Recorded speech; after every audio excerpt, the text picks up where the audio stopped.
What's up? Jeffrey Mizrahi here with Faster Than Reloading, and we're just going to do a quick video. So a lot of new Destiny information has been announced with Shadowkeep coming out, and a lot of new interest for some returning Destiny players. I've been seeing in the communities, and just some friends have wanted to get back into the game, and here's a video just explaining what you might have missed. So obviously the most popular expansion recently was Forsaken in September 2018. So if you bought that, you picked that up, you played the campaign, you did the Tangled Shore, maybe you didn't really do that much Dreaming City, didn't buy the season pass, didn't pick that up, didn't have the three seasons, and now you bought them for $15 on the PSN store right now, and you pretty much want to know what you have access to and what you should do. So starting off with chronological order, what happened in the Black Armory, that is mostly just some PvE content, so player versus enemy, player versus environment. That is all given through 801 here in the tower. To get her there, to start that stuff, you actually have to first visit the spider in the Tangled Shore. He's going to give you a little mission. That's over here. He's going to give you a little mission and just tell you, here's a pass. I think you have to kill some stuff. Either way, it's pretty simple. And then you'll return back to the Traveler. No, sorry, not the Traveler. My bad, actually. Yes, the Traveler. And talk to 801. You'll choose a weapon frame, or you'll just get you'll get the machine gun weapon frame, and you'll pretty much just be working your way, doing a lot of, I personally think, boring content, or just monotonous content, working your way to get the Volundar Forge, which is the first forge. And pretty much this is a match-made activity, so you spawn into here, you like Sparrow, you walk, you ride, whatever, to this area on the map, and you hold square, and then it puts you in kind of that matchmaking screen.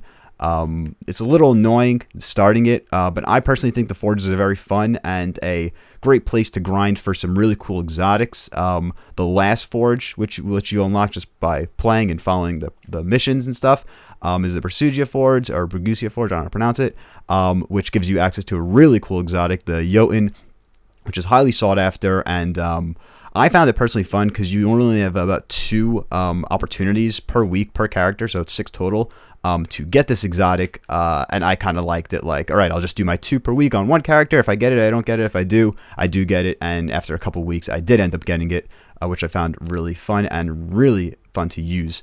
So I highly doubt at this point, if you haven't played in a while, you're probably not going to do the raid. So kind of just forget that raid, Scourge of the Past. It's really cool, but that's not what this video, that's not the type of player this video is for. There's also a lot of cool exotic quests that will be given through the Drifter, who I would give them to you periodically as you continue playing, as you make your return to Destiny. There's some missions that you'll find in your Pursuit tab over here. This takes a little while to load. I'm in the middle of one of them for the Thorn, I think. I think this is for the Malfeasance, actually. I did it on another character. So that's this one. Honestly, when it comes to Destiny, don't be afraid to Google. So, like, I forgot what this one's for. I played Destiny for over 800 hours. And just, if you have an issue, just honestly just search The Corrupted. And Google is really good at giving you Destiny-related search results, as well as Destiny videos. So if there's ever a mission that says maybe go to a specific area, I'm trying to see if I have any, when you Google that term, the first thing would be like a 20-second video on how to get there. There's always simpler ways, so don't waste your time really watching a 20-minute video when the answer most likely could be answered with a 20-second video. That's why I'm trying to keep this one short. So that's Season of the Forge, the Black Armory DLC. Really just the Forge is the Forges are the content that you have missed out on.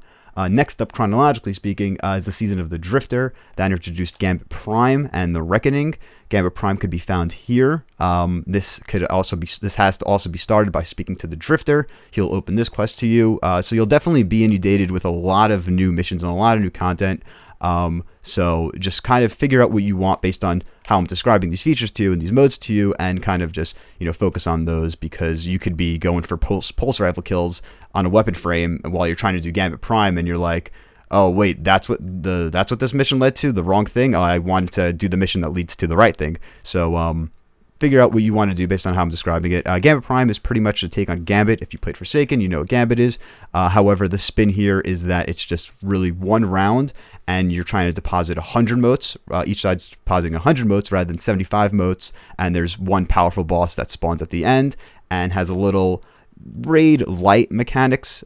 Pretty much when you're jumping into that, all you have to know is that once you drop all 100 motes into the receptacle, whatever in the center, there will be 2 wizards that spawn. Make sure you kill those wizards. Then a third one will spawn. Kill that one, and then he'll drop like a little well, a little area where you stand in, and then shoot the boss. You do massive damage when you're in that well, when you're in that area. Don't shoot him from anywhere else. You'll be wasting bullets and wasting time, and you'll probably lose if you're not in that well. So that's Gambit Prime. That's a really cool mode I enjoy. If you enjoyed the regular Gambit. And then this actually coincides with the Reckoning, which is an entirely PvE experience. That's a little confusing. For a quick understanding on how to do that, you'll have a synthesizer. Really, all you got to know is you will have these slots. When you're starting off, you probably just have the green one. You enter in which armor set you want. So each one has different perks. You can find the perks online. Like for example, collector perk, when you have maximum collector armor, so you have a piece of collector armor in every helmet, arms, armor, all the legs, whatever, you'll be able to carry up to 20 motes.